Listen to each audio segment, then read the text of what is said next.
This year in 2026, I decided that one of my resolutions is to be cool.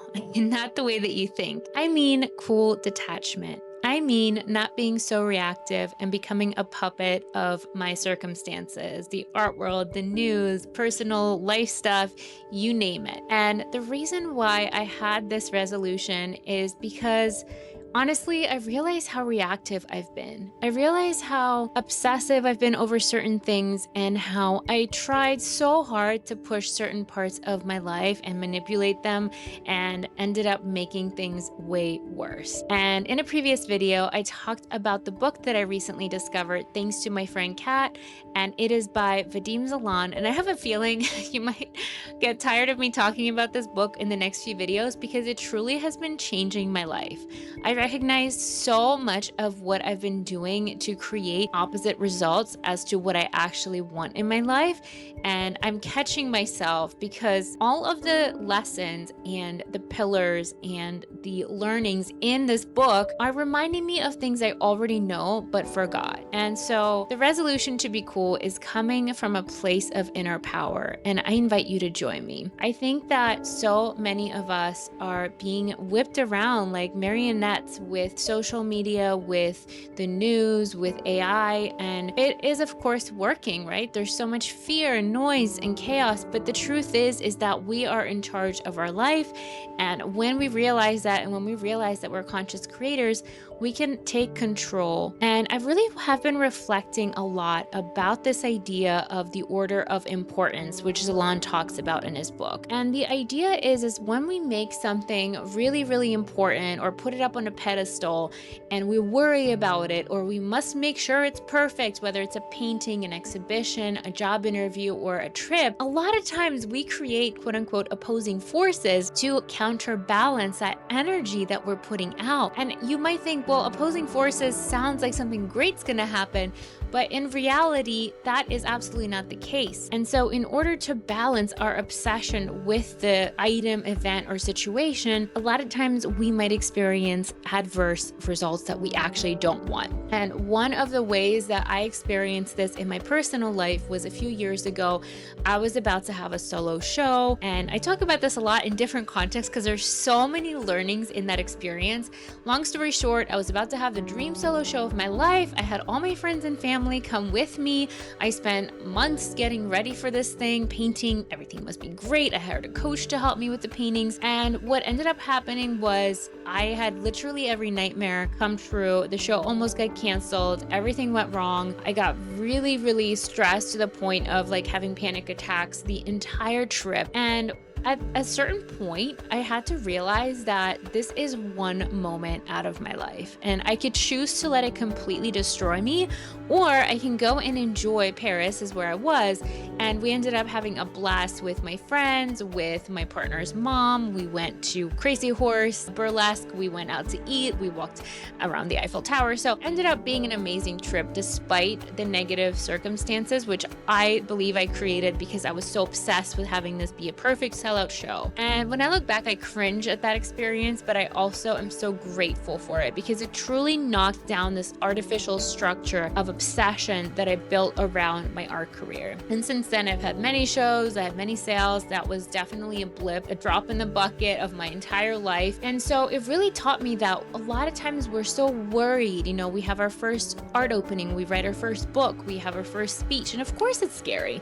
But the more obsession and the more energy we put towards worrying about what could go wrong and how we must be perfect, the more opportunity we create for things to go wrong. Am I not right? Like, imagine sometimes, this also happened to me a few years ago where I was just having fun, drinking coffee, listening to my favorite music and painting, and I made a sketch, a little tiny 8x10 painting, and I posted it because I just thought it would look kind of cool, whatever, didn't think anything of it. This thing went viral. You know, I was so lighthearted. I was just doing my thing, painting paintings that I wanted to paint, and this thing went viral, and I could not understand what was going on. Like, literally celebrities were posting it, influencers, galleries, curators, all this stuff. And it really made you realize, like, the harder you try and the more you think something is really important, the harder it is to make it happen. I notice this a lot sometimes when I work with artists and they want to grow their Instagram and they post and they use every hashtag under the sun and they follow all the viral Instagram accounts. And in reality, they start losing followers because they're putting Instagram on such a high pedestal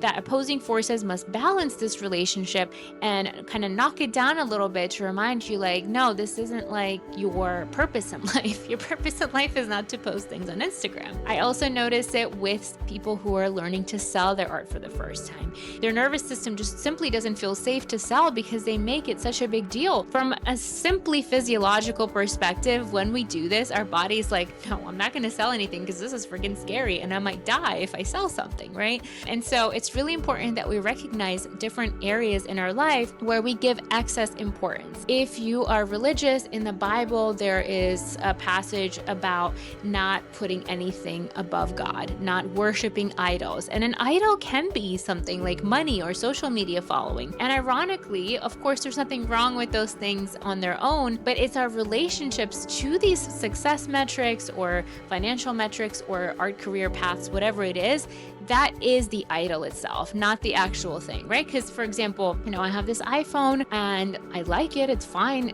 I don't think about it that much. But for someone, let's say it's a teenager and they just really want an iPhone and they're obsessed with the iPhone and all they want to do is be on their iPhone, like that's where the problematic situation comes in, right? And so what I would love for us to do, for me anyways, you can feel free to join me, is to examine areas in our life where we're putting any situation, goal, milestone on a pedestal. And this works in reverse as well. I'm not saying that we should ignore our problems or we should, obviously let our finances go or not care about our goals or success. That's not at all what I'm saying. What I'm saying is that when you have a dream, focus on the dream. Don't focus on the opposition or the challenge or the hard work or the obstacle ahead of you. And you see this a lot too sometimes with money, right? Isn't it weird? Sometimes when you need money the most, it feels like every bill under the sun comes up.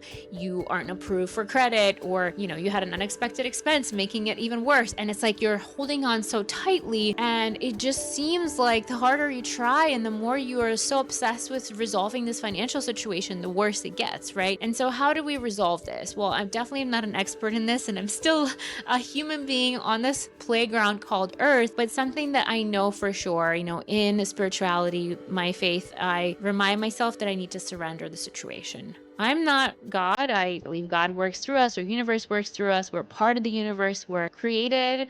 If you believe in God, maybe we're in the image of God, or we are, loved, whatever it is that you believe. But the thing is that we are not in charge of the rest of the world. And I know this because I can't go outside and I can't make it stop being windy. I can't make the sun come up earlier than it does. I can't even force myself, I can't control how my blood is pumping through my veins. There's so much we're not in control of. The effortlessness of how our body takes care of itself, for example, digesting food, our heart is beating. We go to sleep at night and rejuvenate. Our cells turn over and new cells are born. So there's so many things that are happening on a subconscious level. And we might argue, of course, we can assist with the process. We can assist of our body being healthy, and, we can take a breath and consciously inhale. But overall, when we're sleeping at night, our body takes care of ourselves. So I am personally inviting myself to, one, be less reactive, be more cool, be less of a puppet to emotions, negative circumstances,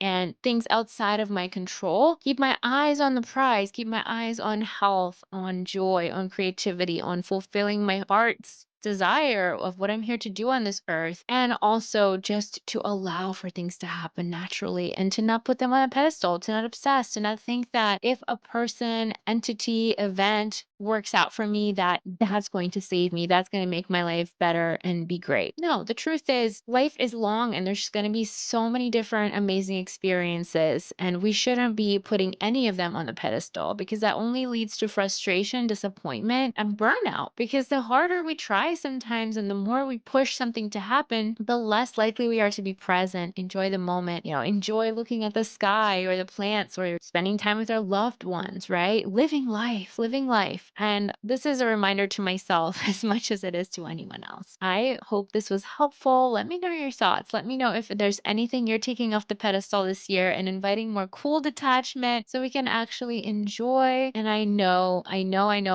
from the bottom of my heart, I know this to the core of my being, that when we surrender, when we learn to enjoy, trust, and follow what we want rather than all these other outside noisy things, that miracles happen and our dreams do come true.